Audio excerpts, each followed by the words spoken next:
France और NATO को Putin पर भरोसा नहीं, युद्ध में एटम बॉम्ब के इस्तेमाल करने का डर है। पुतिन ने इनडायरेक्टली न्यूक्लियर वेपन्स की धमकी दी थी। फ्रांस ने भी रूस को याद दिलाया नेटो के पास एटम बॉम्ब है। किस तरह से रिश्तों में तल्खी नजर आ रही है नैन साहब, अब तो ये सीधे तौर पर दिखने लगा है।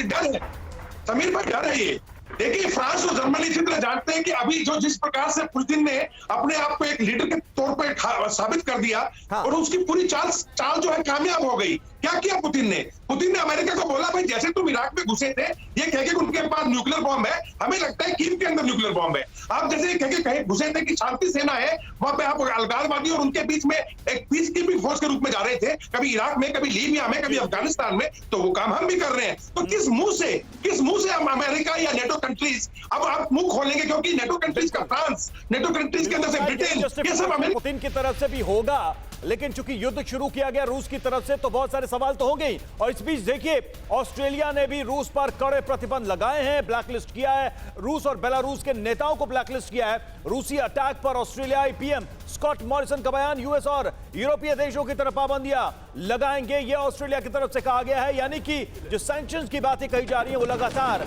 उस पर अलग अलग देश अपना फैसला सुना रहे हैं। लेकिन इस बीच यूक्रेन में, कीव में हालात क्या हैं वो हम आपको दिखा रहे हैं, और किस तरीके से यूक्रेन अलग थलग पड़ा हुआ है। यूके देवनाथ सर, ये बात तो हो गई कि पुतिन क्या एक्सक्यूज देंगे इस वॉर के लिए या जस्टिफिकेशन कैसे करेंगे, लेकिन युद्ध हुआ, रूस की तरफ से एग्रेशन किया गया, वॉर क्राइम के मामले जब आएंगे या जो आरोप लगेंगे उसमें क्या रिस्पॉन्सिबिलिटी फिक्स होगी, क्योंकि ऐसा नहीं होगा कि कोई भी देश अटैक करेगा फिर उसको इन आरोपों का सामना नहीं करना पड़ेगा कि आपने जानबूझकर एक पीसफुल कंट्री के ऊपर अटैक किया।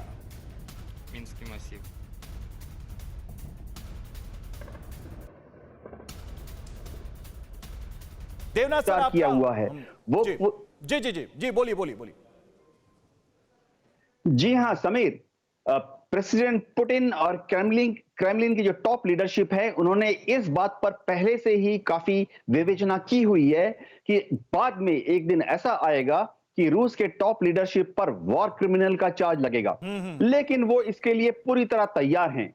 इतना आसान नहीं है इंटरनेशनल रूल के मुताबिक किसी भी टॉप लीडर को इजीली कैप्चर करना या उसको कटघरे में खड़ा करना। आप देखिए अमेरिका ने रूस के लोगों पर इतनी प्रतिबंध लगाए हैं, रूस के जो टॉप बिजनेसमैन हैं, ओलिगार्क मेंबर हैं, उस पर प्रतिबंध लगाए हैं, लेकिन आज तक अमेरिका ने प्रेसिडेंट पुतिन की किसी भी प्रॉपर्टी को सीज नहीं किया है। परवाह देश की, सोमवार से शुक्रवार रात 10 बजे TV9 भारतवर्ष पर।